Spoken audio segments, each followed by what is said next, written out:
Everyone good evening. चलिए जुड़िए सभी लोग जल्दी से। क्या हाल है मेरे प्यारे बच्चों?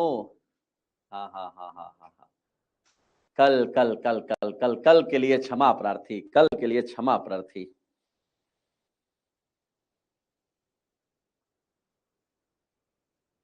बढ़िया बेटा।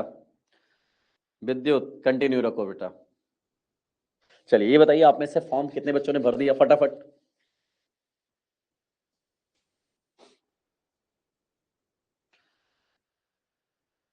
बढ़िया।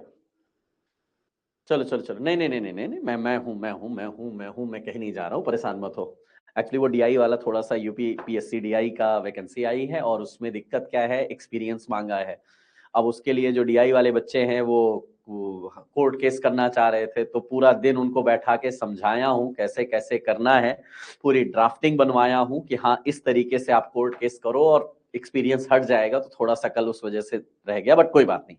चलो इधर शुरुआत करते हैं, क्योंकि हर बच्चे के साथ खड़ा होना मैं कोशिश करता हूँ। ठीक है। जनरल एनास्थेटिक एजेंट, तो पिछली क्लास में बच्चों हम लोगों ने पार्किंसन पढ़ा था, और पार्किंसन के बाद अगला टारगेट हमारा क्या आ रहा था? That is called as the anaesthesia. अब एनेस्थीसिया वैसे तो है ना, वैसे तो अगर बात किया जाएगा कि एनेस्थीसिया क्या है, ये हमारा रिवर्सिबल लॉस ऑफ सेंसेशन करते हैं। रिवर्सिबल लॉस ऑफ सेंसेशन का मतलब क्या होता है कि जैसे मान लीजिए कि अगर कोई पर्सन सर्जरी के लिए जा रहा है। अब सर्जरी के लिए जा रहा है तो उसको पहले एनेस्थीसिया दिया जाता है, और एनेस्थीसिया दिया जाने का मतलब है कि हाँ वो कूल एंड काम रिलैक्स हो जाए ताकि सर्जरी इजीली हो सके। तो वहीं से बात आती है जनरल एनास्थेटिक एजेंट। अब ऐसा नहीं कि एक बार सेंसेशन लॉस हुआ तो पूरा जीवन भर के लिए सेंसेशन लॉस हो जाए। तो इसलिए वहां पे क्या किया जाता है, रिवर्सिबल लॉस ऑफ सेंसेशन किया जाता है। अभी हार्मोन नहीं बेटा, पहले सीएनएस कंप्लीट कर लो, सीएनएस के बाद बात करेंगे। अब इधर आओ। So general anaesthetic agent are those drug which causes the reversible loss of sensation and consciousness.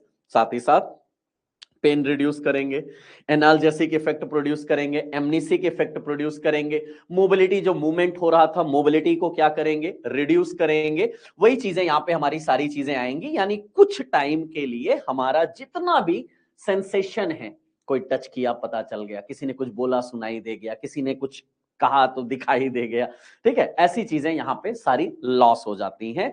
That is called as the reversible loss of all sensation as well as analgesic and amnesic effect आता है।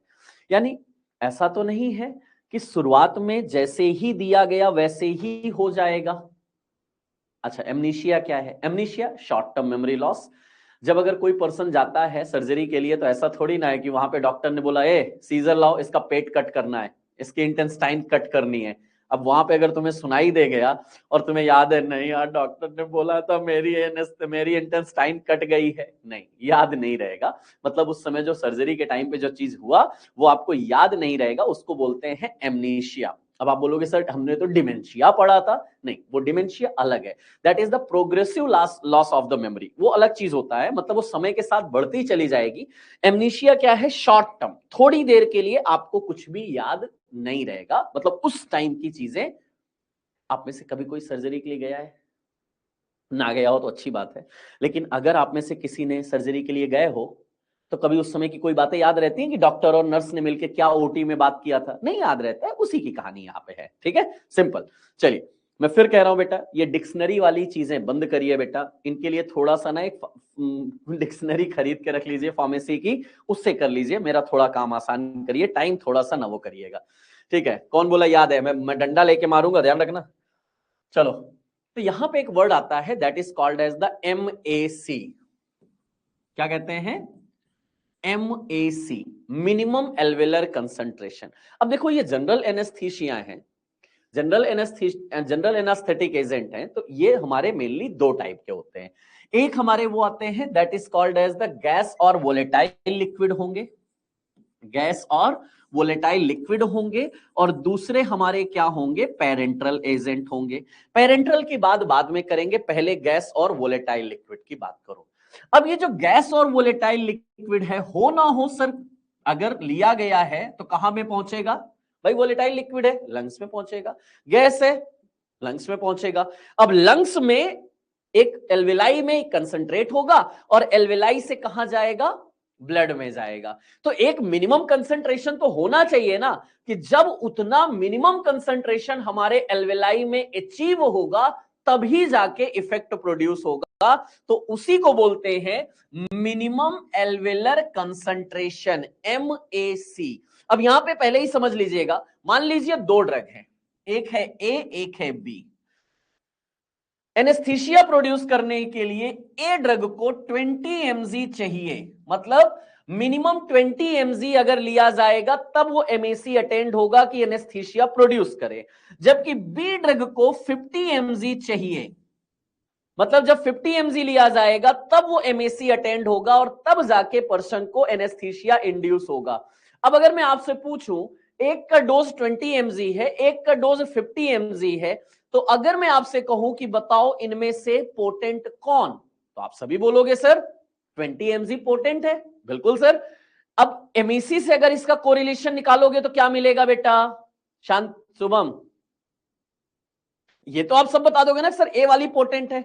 लेकिन अगर मैं अब यहीं को correlation निकालूं कि अगर MEC is inversely proportional to the potency, यानी जिसकी जितनी ज्यादा पोटेंसी होगी MEC उतनी कम होगी। मतलब अगर पोटेंट है 5 mg में काम कर दिया तो सर ऑब्वियसली हमारा इनवर्सली प्रोपोर्शनल की कहानी आ जाएगी। तो इसलिए कहा जाता है MAC is inversely proportional to the potency की बात आएगी। बस अब खाली इसको रीड आउट कर लीजिएगा। चलो आओ मैं पढ़ा देता हूं आपको।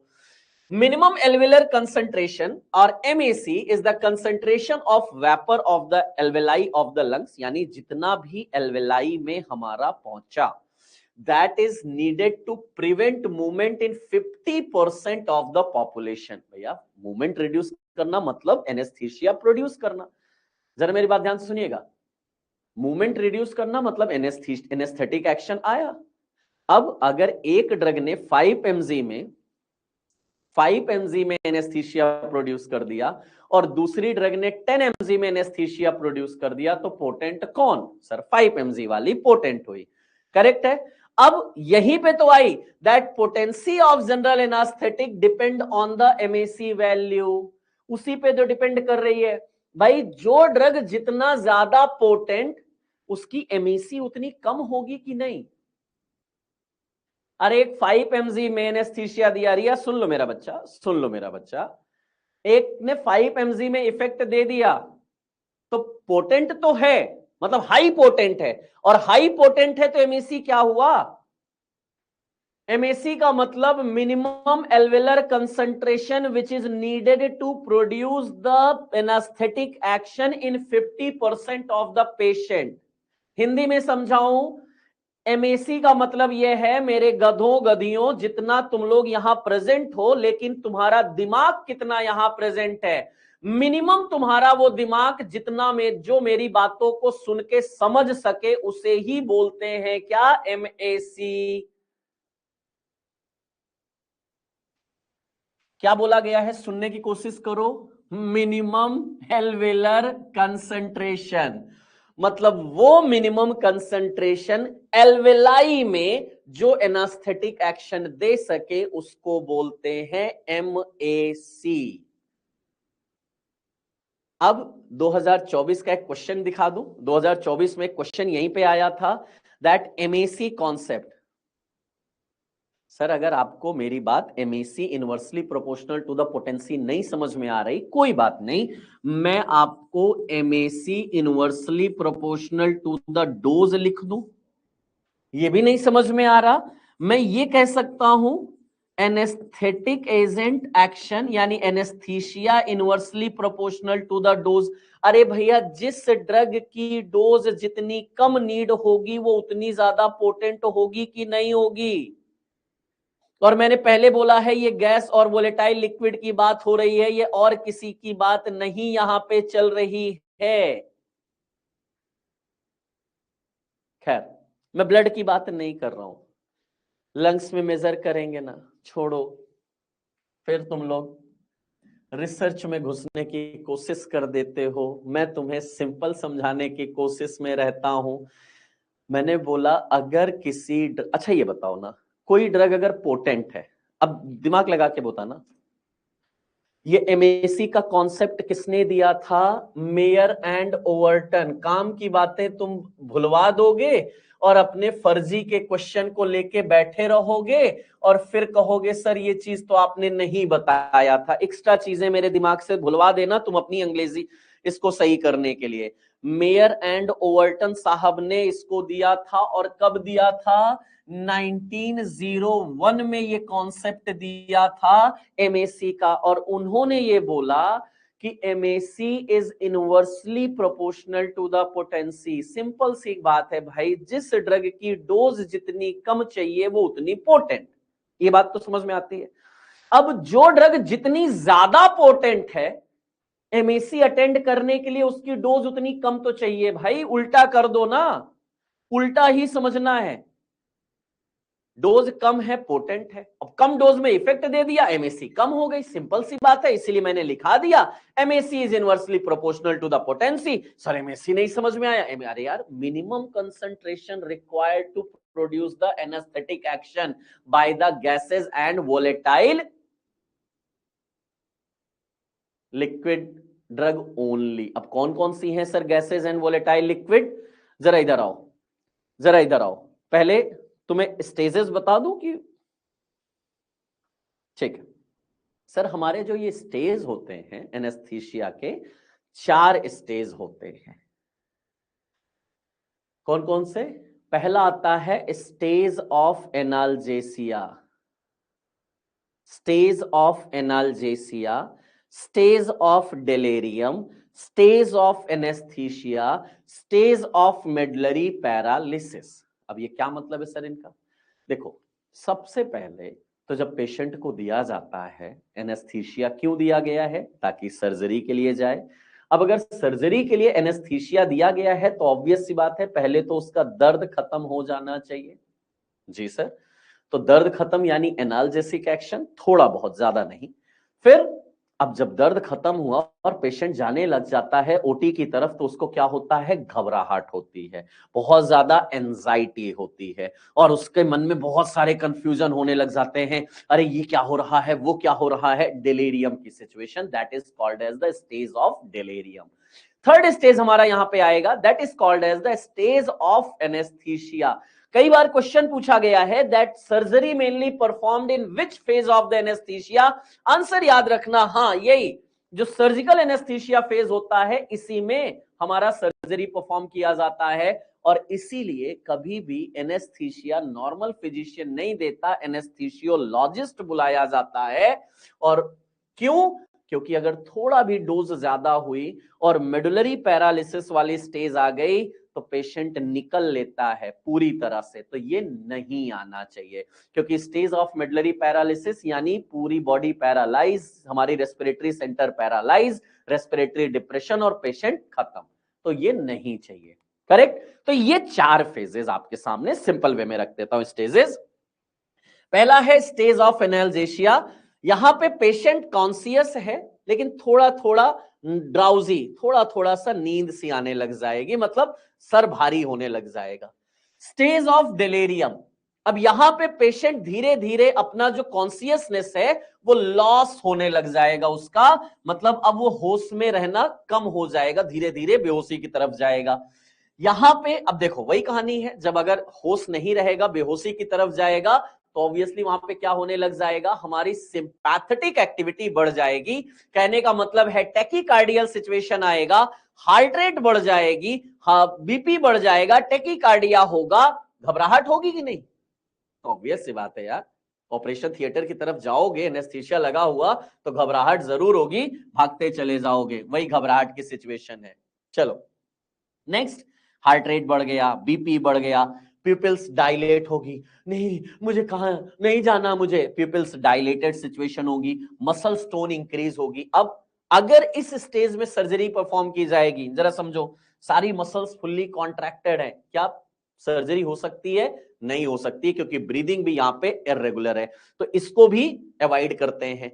अब जो आता है स्टेज ऑफ सर्जिकल एनेस्थीसिया, हाँ यहां पे हमारा रेस्पिरेशन सेंटर नॉर्मल आ जाएगा, बीपी नॉर्मल हो जाएगा, प्यूपिल्स फुल्ली डायलेट हो जाएंगी, मसल्स रिलैक्स हो जाएंगी, रिफ्लेक्स लॉस हो जाएंगे। अब उसको टच करो, कट करो, कुछ भी हो उसको फर्क नहीं पड़ता, और इंटरकॉस्टल मसल्स पैरालाइज्ड हो जाएंगे, जिससे अगर मान लीजिए एब्डोमेन की भी सर्जरी है तो आराम से परफॉर्म कर सकते हैं। जबकि जो फोर्थ स्टेज मैंने बोला बिल्कुल भी नहीं आनी चाहिए, क्योंकि यहाँ पे रेस्पिरेटरी सेंटर पूरी तरह डिप्रेस, रेस्पिरेशन बंद, और रेस्पिरेशन बंद तो यानी death with in few minutes यहां पे हो जाएगा, तो यहां पे नहीं जाना चाहिए। यानी सिंपल हमने बोला कि सर्जरी कहां परफॉर्म की जाएगी, स्टेज ऑफ सर्जिकल एनेस्थीसिया में 4 स्टेजेस की बात किया गया। अच्छा, अब अगर थोड़ा सा डिटेल में जाओगे, ये जो सर्जिकल एनेस्थीसिया की स्टेज है इसके अलग अलग प्लेन होते हैं, plane 1, plane 2, plane 3 and plane 4 बोला जाता है। अगर उस पे जाओगे थोड़ा डीप हो जाएगा, जो मैं सजेस्ट अभी नहीं करूंगा, लेकिन अगर बात किया जाए प्लेन 2 और प्लेन 3, ये हमारे परफेक्ट टाइम होते हैं सर्जरी परफॉर्म करने के लिए।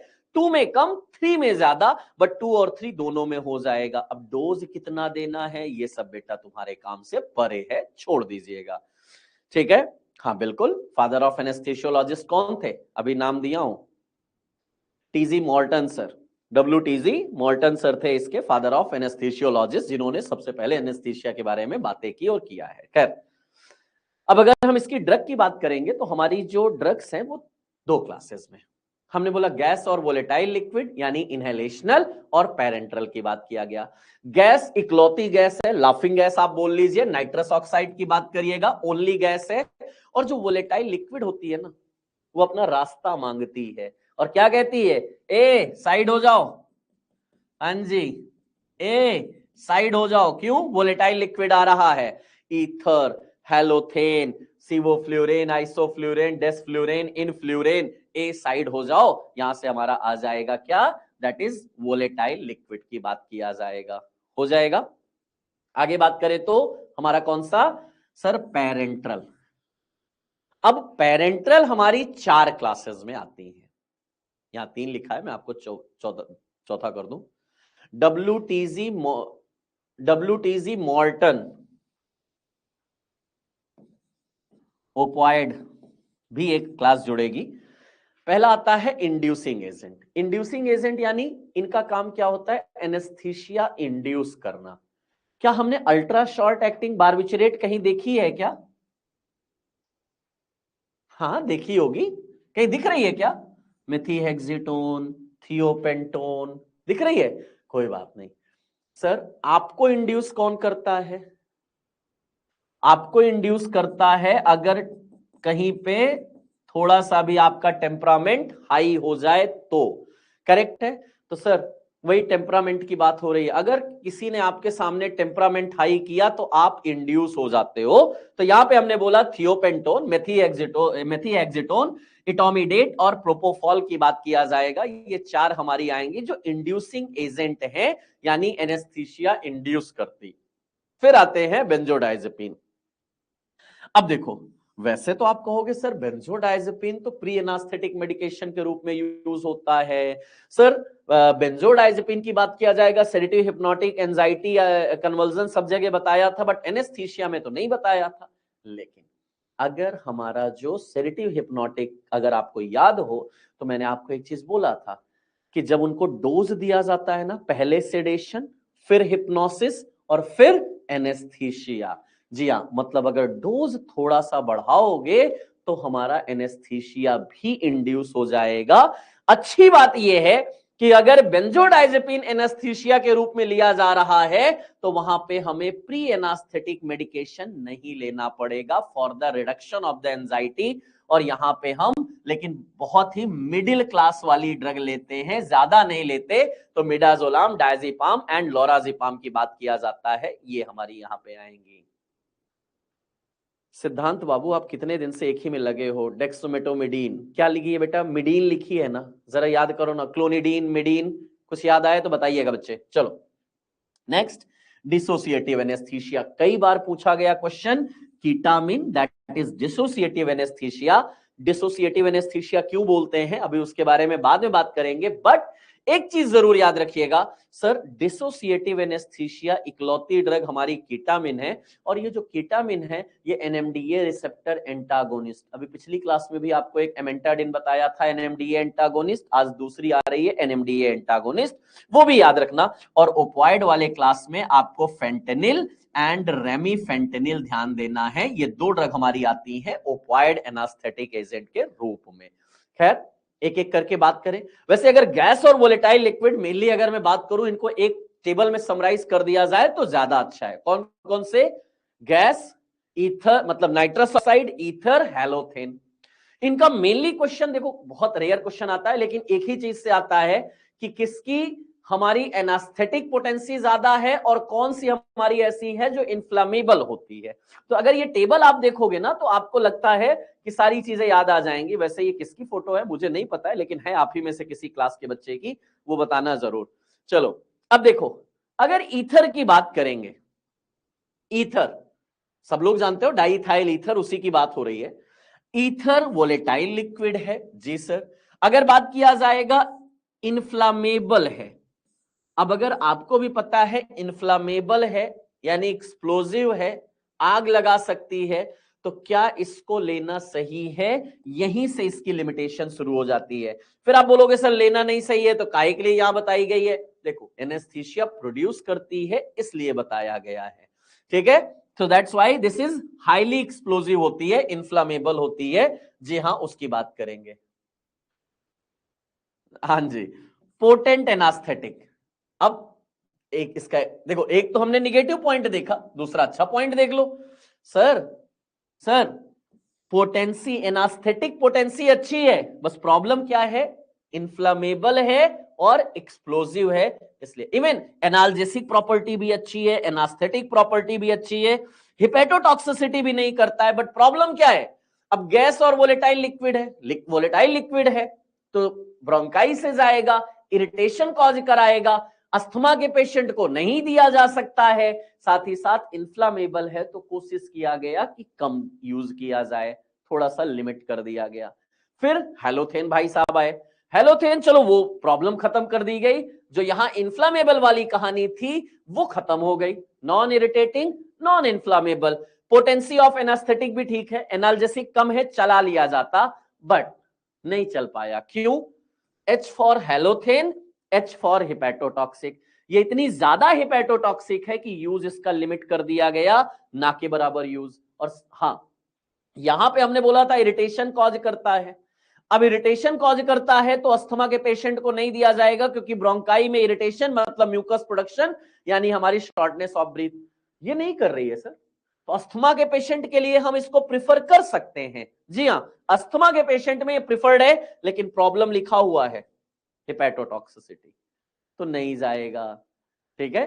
मतलब नॉर्मली उतना ज्यादा यूज नहीं किया जाएगा, जी हाँ। और थर्ड हमारी कौन सी, या मैं कहूं सबसे पहले से जो यूज होती चली आई है, nitrous oxide, laughing gas.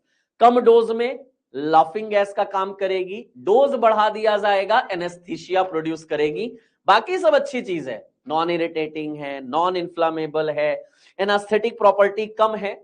Even एक बार क्वेश्चन इसका पूछा गया था, हाँ इन दोनों को जरूर याद रखना। देखो हैलोथेन और नाइट्रस ऑक्साइड, इन दोनों के साथ कहानी ये आता है,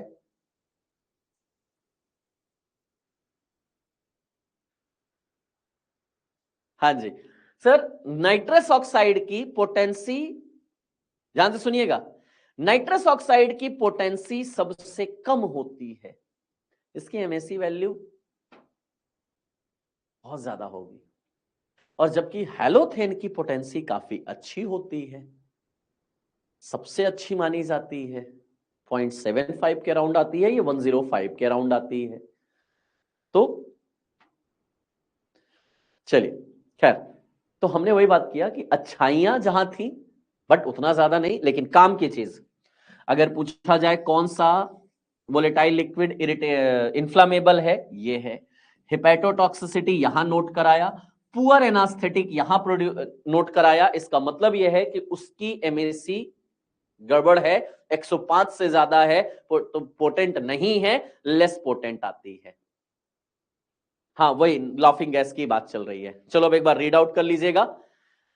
Nitrous oxide, colorless, odorless, non-irritating, non-inflammable, also called as the laughing gas, good analgesic but poor muscles relaxant property, या मैं कहूं पुअर एनास्थेटिक प्रॉपर्टी देखने को मिलेगा। हाँ जी, इसको हम इंडक्शन के लिए नहीं यूज करते, मतलब एनेस्थीसिया इंड्यूस करने के लिए नहीं यूज करेंगे। हाँ, एनेस्थेटिक एक्शन को मेंटेन करने के लिए इसको हम यूज करते हैं, यानी यहां पे। लेकिन और एक चीज, अब ये क्वेश्चन पूछा गया that with which of the following anaesthetic agent the single drug is not given और hypoxia condition can be there. अब देखो, नाइट्रस ऑक्साइड कभी भी अकेले नहीं दिया जाता। क्यों सर? क्योंकि सर अगर नाइट्रस ऑक्साइड अकेले दिया जाएगा तो ये जाके हमारे आरबी हीमोग्लोबिन से बाइंड कर जाएगा और ऑक्सीजन का ट्रांसपोर्ट कम हो जाएगा, यानी प्रॉब्लम होगा। इसलिए यहां पे हम क्या करते हैं, इनके साथ में ऑक्सीजन देते हैं। प्योर नाइट्रोजन कभी नहीं दिया जाता है, 70:30 का रेशियो दिया जाता है अगर इनको दिया गया तो। अदरवाइज अगर नहीं दोगे तो सर वहां पे प्रॉब्लम होगी। इसलिए ये कॉम्बिनेशन में दिया जाता है, क्योंकि नाइट्रस ऑक्साइड क्या है, थोड़ा सा हार्मफुल हो जाएगा अगर अकेले दोगे तो। ठीक है, nitrous oxide has been used with the oxygen for the dental analgesia. Nitrous oxide good analgesic but it produces the less anesthetic property. Anesthetic property अच्छी नहीं है, और हमने वही बात किया कि अगर केवल नाइट्रस ऑक्साइड दोगे तो क्या होगा, हाइपोक्सिया डेवलप होगा, ऑक्सीजन की कमी हो जाएगी। तो कभी भी नाइट्रस ऑक्साइड को अकेले नहीं देते, किसके साथ में देते हैं, ऑक्सीजन के साथ में देते हैं। ईथर अभी बात किया, इरिटेबल है, इन्फ्लामेबल है, इसी से आपकी काम कहानी हो जाएगी। तो इरिटेशन कॉज करता है, इन्फ्लामेशन कॉज करता है, एक्सप्लोजिव है, एक्सप्लोजन कॉज कर सकता है। बाकी पोटेंसी में कोई कमी नहीं है, चाहे एनाल्जेसिक हो चाहे एनास्थेटिक हो, दोनों प्रॉपर्टी अच्छी हैं। Ether not use now accept in peripheral and resource poor area, जहां पे और कोई नहीं है वहां पे इसको दिया जाएगा, बट कोशिश किया गया है हटा दिया जाए। इन्फ्लामेशन की वजह से प्रॉब्लम बहुत ज्यादा कई जगह देखने को मिली, इस वजह से इसको हटाया गया। ठीक है, हैलोथेन, ये भी हमारा वोलेटाइल लिक्विड ही है, non irritating, non inflammable, anaesthetic property, anaesthetic, potent anaesthetic but poor analgesic property, muscles relaxation उतना अच्छा नहीं करता है। तो इंडक्शन के लिए तो यूज करते हैं, लेकिन हाँ मेंटेनेंस के लिए ज्यादा यूज करते थे, बट फिर वही प्रॉब्लम आ गया, क्या, हिपैटोटॉक्सिसिटी। और इसी हिपैटोटॉक्सिसिटी की वजह से इसका यूज भी लिमिटेड कर दिया गया। बट फिर भी हमने कहा इसकी एक अच्छी बात सबसे ज्यादा इंपॉर्टेंट है कि सर ये हमारे ब्रोंकाई को इरिटेट नहीं करता है, और अगर ब्रोंकाई को इरिटेट नहीं करता है तो उसकी वजह से सर इसको हम अस्थमा के केस में ले सकते हैं, because it causes the ब्रोंकोडाइलेशन। So preferred in asthmatic person में हमारा ये प्रिफर किया जाएगा, ये मैंने आपको पहले भी बात किया है। It inhibit intestinal and uterine contraction, वो सारी चीजें use during labour can prolong the delivery. अब देखो यहां ब्रोंकोडाइलेशन कर रहा है तो यूट्रस में भी तो डायलेशन करेगा। अब अगर यूट्रस में भी डायलेशन करेगा तो आपको क्या लगता है, डिलीवरी पोस्टपोन्ड हो जाएगी। तो अगर सी सेक्शन यानी सिजेरियन लेबर हो रहा है तो सर नहीं दिया जाएगा, वरना डिलीवरी को डिले कर देगा, पोस्टपोन्ड कर देगा। अब इसी हेलोथेन या मैं कहूं ईथर, इन्हीं के मॉडिफाइड वर्जन आए, हेलोजिनेटेड ईथर। जितने भी फ्लूरेन नाम लगे हैं ना, आइसोफ्लूरेन, डेसफ्लूरेन, सीवोफ्लूरेन, इनफ्लूरेन, ये सब क्या है, हेलोजिनेटेड ईथर है, फास्टर एक्टिंग है, हेलोथेन और ईथर से सब्स्टिट्यूटेड वर्जन है। बट आज की डेट पे आप में से कभी भी कोई भी गया होगा तो आपको वोलेटाइल लिक्विड सुंघा के सर्जरी के लिए नहीं भेजा गया होगा।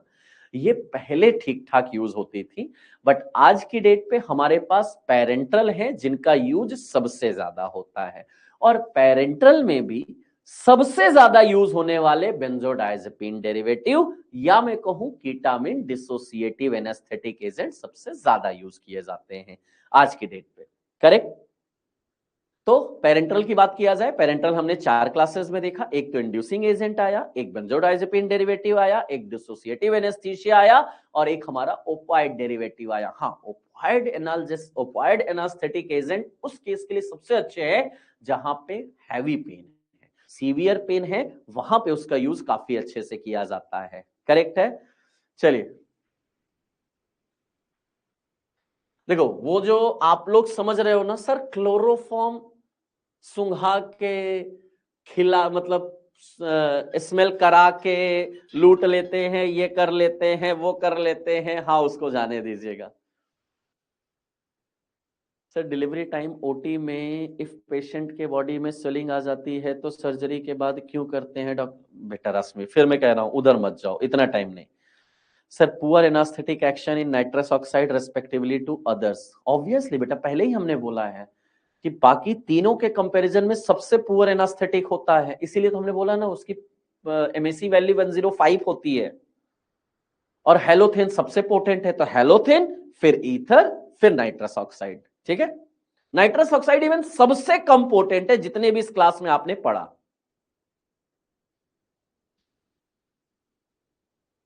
फेंटेनिल से एडिक्शन नहीं होता क्या? बिल्कुल होता है बेटा, इसीलिए मैंने बोला सबसे ज्यादा प्रिफर कौन से होते हैं, बेंजोडाइजेपिन डेरिवेटिव या हमारे फेंटेनिल। बेटा सेकंड गैस इफेक्ट, बस इतना याद रखना, मैंने आपको एक लाइन बोला कि नाइट्रस ऑक्साइड कभी अकेले नहीं लेते हैं, ऑक्सीजन के साथ में लिया जाता है, इसीलिए उसको बोला गया सेकंड गैस इफेक्ट। बाकी डिटेल की कहानियां अलग हैं, उतना टाइम तुम्हें देने की जरूरत नहीं। अनकॉन्शियस भी तो कर देते हैं सर्जरी। अच्छा, अनकॉन्शियस, अभी मैंने क्या फर्जी का लाइन बोला था क्या? Reversible loss of all sensation. अरे जब सेंसेशन ही तुम्हारा लॉस हो गया तो अनकॉन्शियस ही तो हुए, और पगले बोल दिया बेटा। तिशा सुनो तो सही, बेंजोडाइजेपिन, हाँ सबसे ज्यादा, और कीटामिन, यही 2 क्लास यूज होंगी। चलो, फास्ट एक्टिंग इंट्रावेनस एनेस्थीसिया, इनको सबसे, ये हमारे यूज किए जाते हैं। अब देखो फास्ट एक्टिंग है, जल्दी रिस्पॉन्स देते हैं, यूज ज्यादा किया जाता है। इनको हम इंडक्शन ऑफ एनेस्थीसिया और मेंटेनेंस, अब ये क्या है सर, हमने एक डोज दिया, एनेस्थीसिया इंड्यूस हो गया, सर्जरी में भेज दिया गया और वहां पे पता चला पेशेंट को होश आ गया या आने वाला है, तो उस समय एक स्मॉल डोज दे दिया जाता है जिसको बोला जाता है मेंटेनेंस ऑफ एनेस्थीसिया बोला जाता है। कौन सी ड्रग आई? इंड्यूसिंग एजेंट में thiopentone. Ultra short acting barbiturate है, हाँ जी सर। हाईली लिपिड सॉल्युबल है, शायद आपको रीडिस्ट्रीब्यूशन वाला कॉन्सेप्ट याद आता हो जनरल फार्माकोलॉजी से, कि जितना ज्यादा ये हाईली लिपिड सॉल्युबल है उतना ज्यादा ही इसका क्या होता है, रीडिस्ट्रीब्यूशन होता है। आईवी रूट से इसको 3 to 5 mg या 2.5% सॉल्यूशन थियोपेंटोन सोडियम दिया जाता है। डोज पे मत जाना, इसका एक्शन बहुत अल्ट्रा शॉर्ट इसलिए नाम दिया गया ना, 15 से 20 सेकंड, इससे ज्यादा के लिए इसका एनेस्थीसिया प्रोड्यूस नहीं होता, तो इसलिए थियोपेंटोन को थोड़ा अवॉइड किया गया, नहीं दिया गया। फर्दर प्रोपोफॉल की बात किया जाएगा। हाँ, प्रोपोफॉल इंट्रावेनस एडमिनिस्ट्रेशन के लिए काफी अच्छा है, 1% इमल्शन के फॉर्म में अवेलेबल होता है, इसको जरूर ध्यान देना। 1% emulsion for the IV administration की बात किया जाएगा। नहीं भैया वाटर सॉल्युबल नहीं, lipid soluble. Redistribution phenomena general pharmacology में नहीं पढ़े हो? उसी की तो बात चल रही है, हाईली लिपिड सॉल्युबल है, रिडिस्ट्रीब्यूट होता है।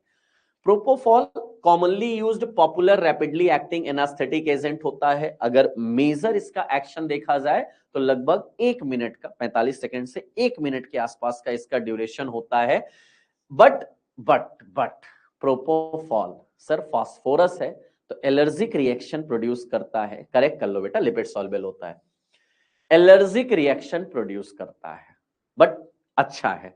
So preferred in asthmatic patient because of not causes the bronchospasm. देखो एक हमने वहां पे देखा हेलोथेन और एक हम यहां देख रहे हैं प्रोपोफॉल, इन दोनों को हम अस्थमेटिक पर्सन के लिए प्रेफर कर सकते हैं, यही हमारे यूज होते हैं क्योंकि ये ब्रोंकाई को कॉन्स्ट्रिक्ट नहीं करते हैं। मेंटेनेंस एनेस्थीसिया के रूप में भी इसको प्रोड्यूस करेंगे क्योंकि ये डोज डिपेंडेंट रेस्पिरेटरी डिप्रेशन करता है, बट यहां काम की नहीं है। देखो एक पहला point, 1% emulsion IV administration, allergic reaction produce करता है, और अस्थमा के लिए दो ड्रग मैंने आपको बताया, एक हमारी प्रोपोफॉल हो गई और एक हमने हेलोथेन की बात किया गया है, इटोमिडेट, ये भी उसी क्लास की ड्रग है। Induction of anaesthesia, maintenance of anaesthesia दोनों, और हाँ लगभग अगर बात किया जाएगा ना इसका 8 मिनट, 5 से 8 मिनट के आसपास, हाँ जी, duration of action 5 to 8 minute के आसपास का इसका ड्यूरेशन ऑफ एक्शन होता है, वो चीजें यहां पे रहती हैं।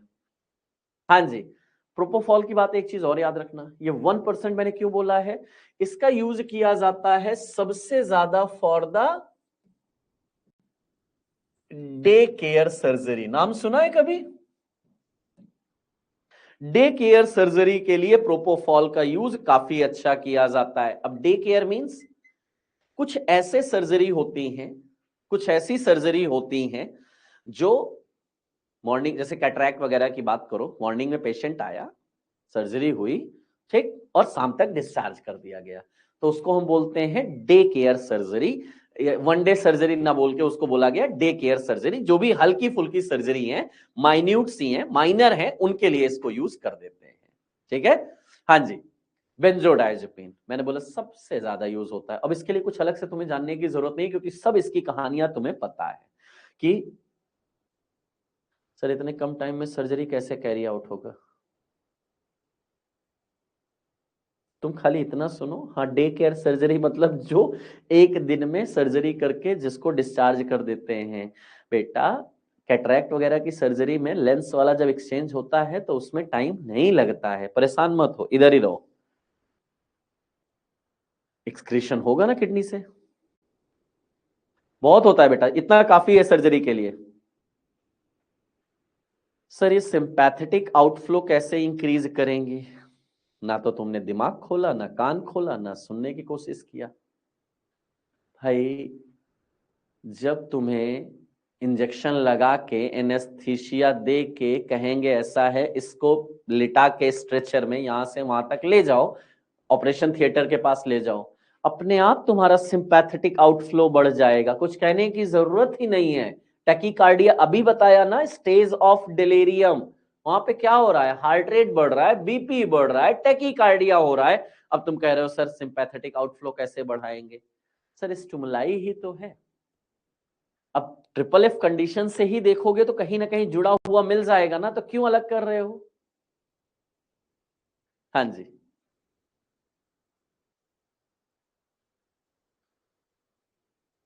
हाँ अब इनको ये डोज भी कैलकुलेशन में समझा दूं। सुनो, यहां क्या लिखा है,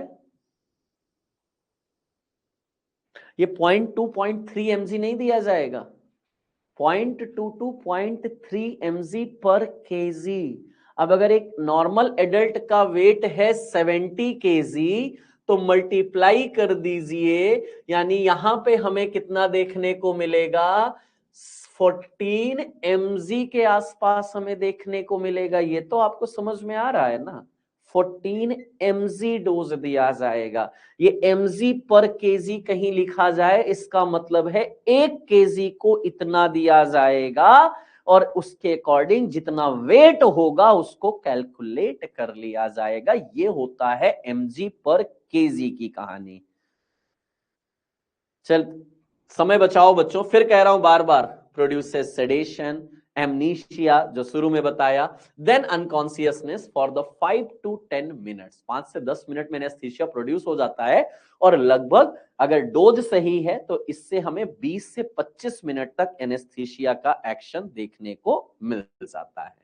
They have poor analgesic effect, do not causes the post operative nausea and vomiting। ये अच्छी चीज है कि सर्जरी के बाद नाउजिया वोमिटिंग नहीं होता है।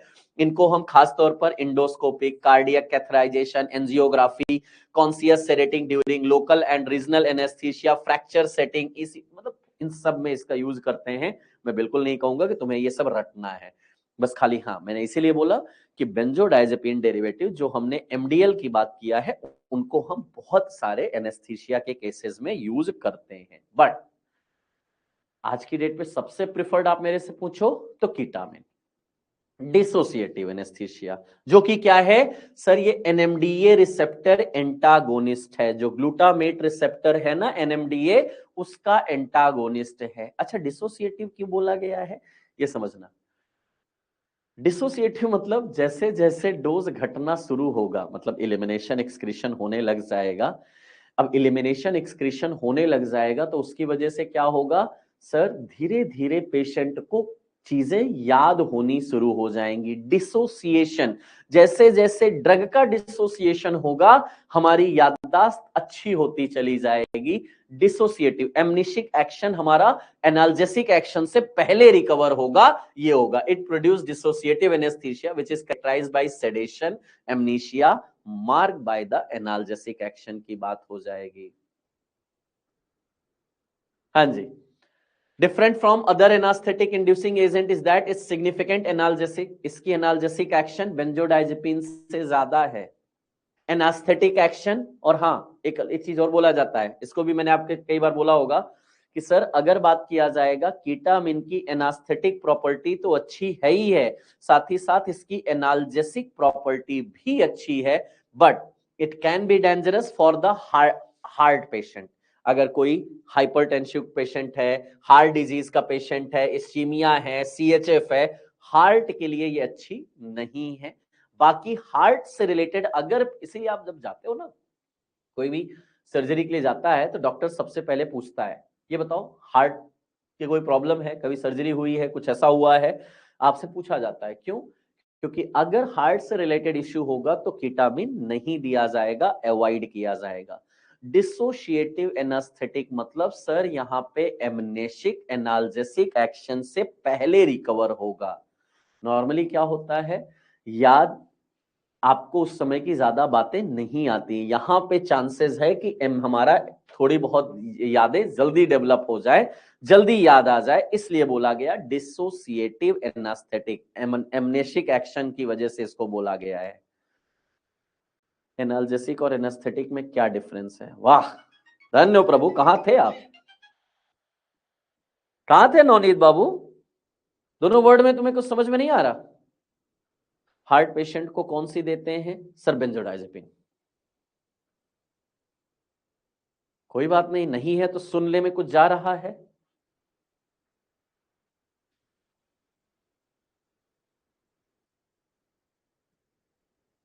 चलो, ओपॉइड एनाल्जेसिक, फेंटेनिल, रेमीफेंटेनिल एंड आ गई बेटा जिसके लिए तुम काफी देर से परेशान थे, डेक्समेडेटोमिडीन।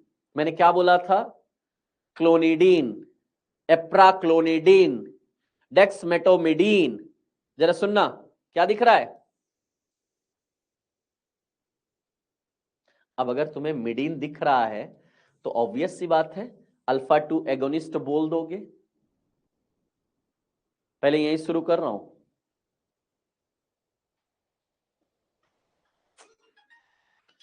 क्या है? चलो, सो activation of central alpha 2 receptor has been known to cause the sedation and analgesia, but थोड़ा सा अभी पायलट फेज में है, कम यूज किया जा रहा है, बट हाँ यूज में आ चुका है, यूज में आ चुका है बट कम है, ठीक है।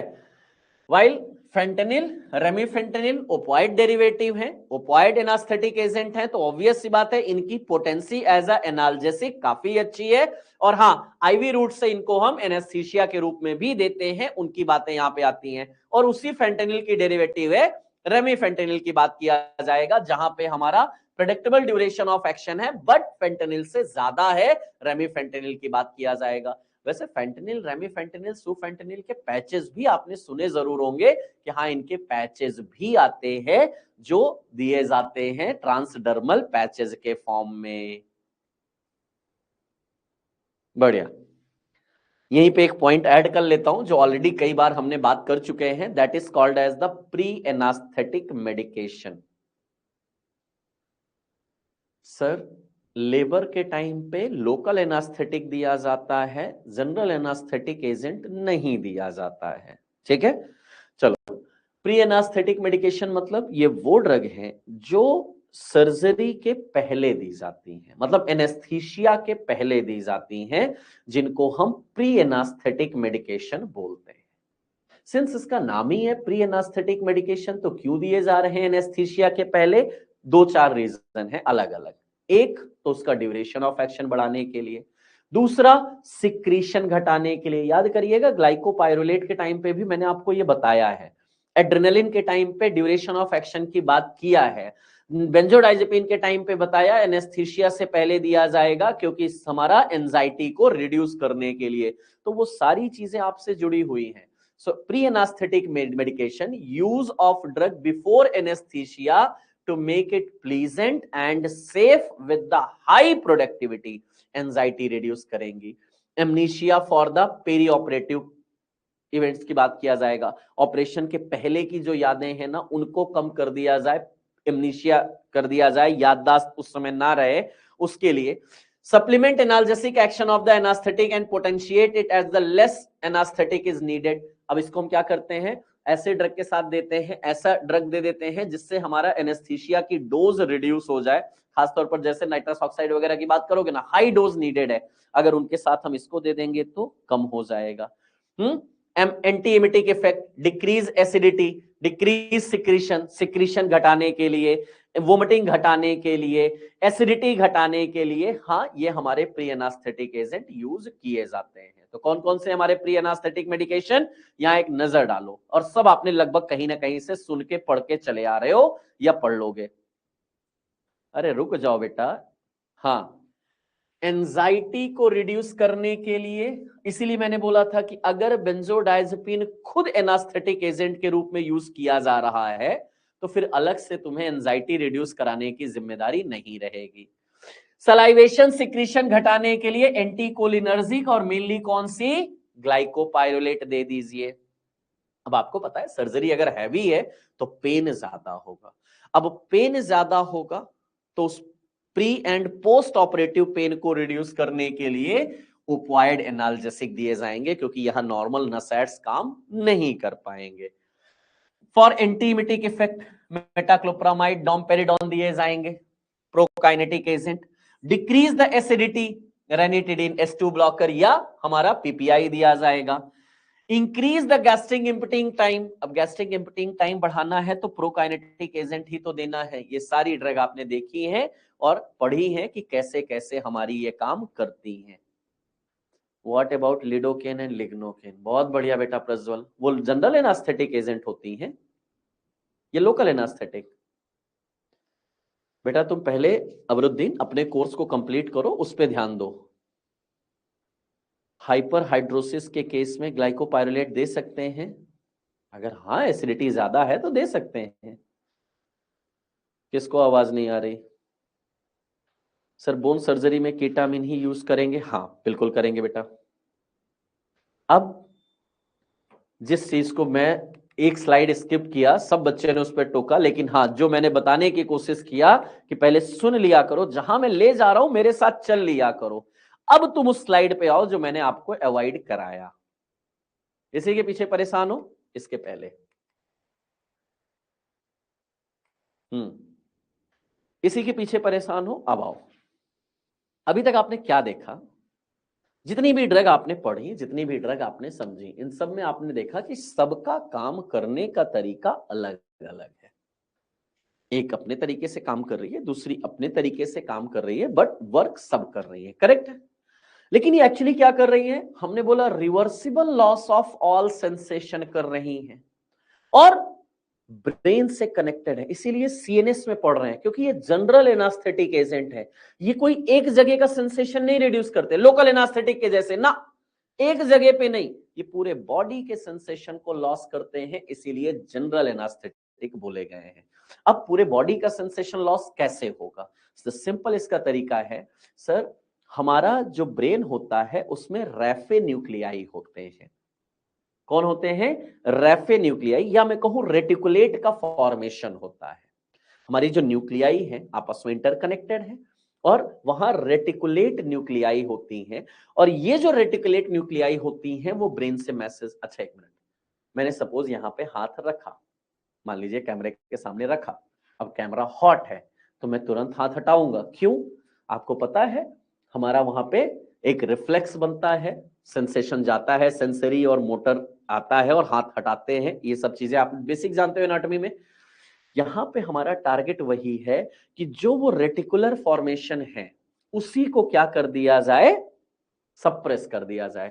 अब अगर वो सेंसरी और मोटर का जो कोऑर्डिनेशन है अगर उसको हमने सप्रेस कर दिया कि सेंसरी स्टिमुलाई जाए नहीं और मोटर स्टिमुलाई एक्शन आए नहीं, भाई सेंसरी पहले लॉस होना चाहिए, डॉक्टर ने कुछ कहा मुझे सुनाई ना दे, डॉक्टर ने कुछ भी दिखाया मुझे दिखाई ना दे, मतलब उस समय हमारे सारे रिफ्लेक्सेस लॉस होने चाहिए। तो यहां पे वही टारगेट है। The main mechanism of action of the general anaesthetic site is the reticular formation which normally maintain the state of consciousness. हम कॉन्सियस हैं क्यों? इसकी वजह से हम सुन रहे हैं, देख रहे हैं, समझ रहे हैं। क्यों? हमारे ब्रेन में क्या है, रेटिकुलेट है, डिफरेंट रेटिकुलर न्यूक्लियाई है, रेटिकुलर न्यूक्लियाई का फॉर्मेशन है जो आपस में इंटरकनेक्टेड है, उसकी वजह से हम हैं। अब हमने क्या बोला, reticular formation is a set of interconnected nuclei that are located throughout the brain. Brain spinal cord से लेके पूरे बॉडी का जो कंट्रोल हो रहा है वो इसी रेटिकुलेट न्यूक्लियाई की वजह से हो रहा है। और यही जो हमारी इंटरकनेक्टेड न्यूक्लियाई हैं उन्हीं को हम बोलते हैं रेटिकुलर फॉर्मेशन। मतलब ओवरऑल अगर आप बात करोगे हमारे रेटिकुलर फॉर्मेशन का क्या रोल है, modulatory, premotor, somatic motor, cardiovascular control, pain modulation, sleep, consciousness, habituation, ये सारी चीजें कौन रेगुलेट कर रहा है? ये रेटिकुलर फॉर्मेशन कर रहा है। और रेटिकुलर फॉर्मेशन किससे बना है? डिफरेंट हमारी इंटरकनेक्टेड न्यूक्लियाई से बना है जो ब्रेन स्पाइनल कॉर्ड से निकलती हैं, यानी सेंसरी नर्व हमारी लाती हैं मैसेज और मोटर ले जाती हैं। और ये पूरा जो ओवरऑल हमारा रेटिकुलर फॉर्मेशन है इसी को सप्रेस कर देती है हमारी एनास्थेटिक एजेंट, बट रिवर्सिबल। ये क्या करती हैं? शॉर्ट पीरियड ऑफ टाइम के लिए इसको लॉस कराती हैं और उसकी वजह से हमारा loss of sensation, loss of reflex, loss of somatic activity हो जाता है। Most anaesthetic depress reticular formation by enhancing the activity of inhibitory neurotransmitter, blocking the activity of excitatory neurotransmitter. Obviously हमने यही देखा, बेंजोडाइजेपिन होंगे तो आईपीएसपी बढ़ाएंगे, हमने एनएमडी एंटागोनिस्ट कीटामिन देखा तो ऑब्वियस सी बात हो एक्साइटेटरी घटाएंगे। लेकिन ओवरऑल एक ही हमने यहां पे समझा, इसको रट्टा नहीं मारो, सिर्फ एक चीज कि सर जितना भी हमारा मोटर इन कोऑर्डिनेशन है उसको कौन रेगुलेट कर रहा है? Reticular formation. और रेटिकुलर फॉर्मेशन को ही सप्रेस करने की जिम्मेदारी है जनरल एनास्थेटिक एजेंट की। अभी नहीं मनीष, बेंजोडाइजेपिन, हाँ, लॉन्गर ड्यूरेशन कौन सी ड्रग देती है, देना चाहिए? नहीं, वो आपके लिए नहीं है बेटा, वो डोज मैंने फिर कहा उसके लिए तुम्हें ये छोड़ के तुम्हें पहले एनेस्थीसियोलॉजिस्ट का जाके कोर्स करना होगा, फिर मैं तुम्हें बताऊंगा किसकी कितनी डोज, किसका कितना वो है, वो जरूरी है। हाँ जी, इसी को रेफेन न्यूक्लियाई बोलेंगे।